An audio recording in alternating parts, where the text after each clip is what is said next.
Hey guys, welcome to my channel. Today we're going to be speaking about emergency funds.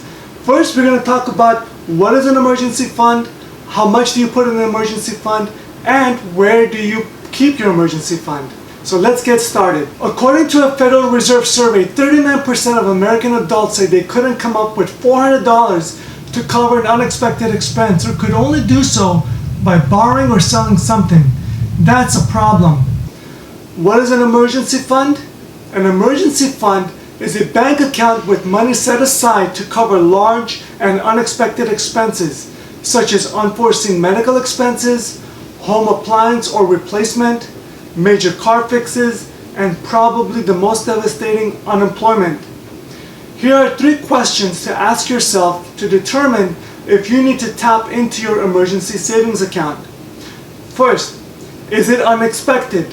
Second, is it necessary? Third, is it urgent? If you answer yes to 2 or more times to those questions, then the more likely that situation you're in is an emergency and justifies using your money from your emergency fund. Why do I need an emergency fund? Emergency funds create a financial buffer that can keep you afloat in a time of need.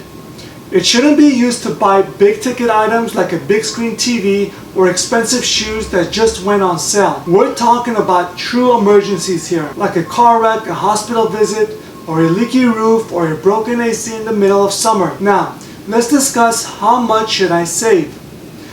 The short answer, up to half a year of expenses to be on the safe side.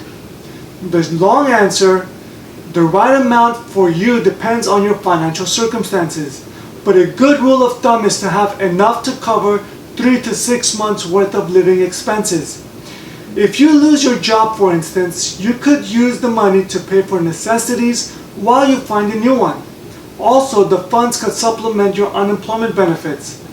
To set your emergency fund goal, it's helpful to consider a few things. First of all, recognize that it can take months to save even a single month of expenses.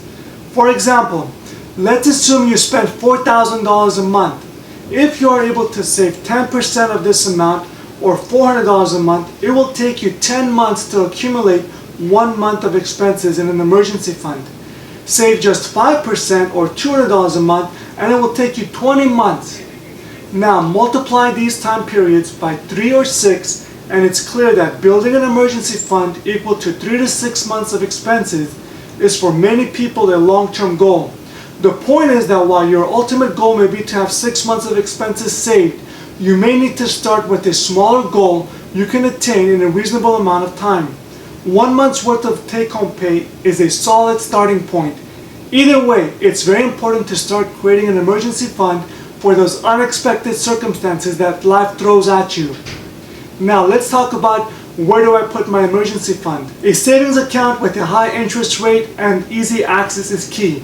Because an emergency can strike at any time, having quick access is crucial.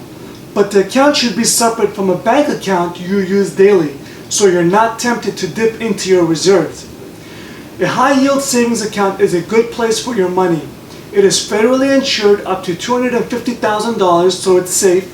The money earns interest, and you can access your cash quickly when needed, whether through withdrawal or funds transfers. How do I build an emergency fund? There's a few ways. Number 1, calculate the total that you want to save by adding up your monthly expenses. I have a video that helps you create a budget and to keep your track of your expenses. Please go to my channel and watch it. Number 2, set a monthly savings goal. This will get you into the habit of saving regularly and will make the task less daunting. One way to do this is by automatically transferring funds to your savings account each time you get paid. Number 3, move money into your savings account automatically. If your employer offers direct deposit, there's a good chance they can help you break up your paycheck into multiple checking and savings accounts so that your monthly savings goal is taken care of without ever going to your checking account. Number 4, save your tax refund. You get a shot at this once a year at tax time, and only if you're expecting a refund. Saving it can be an easy way to boost your emergency stash.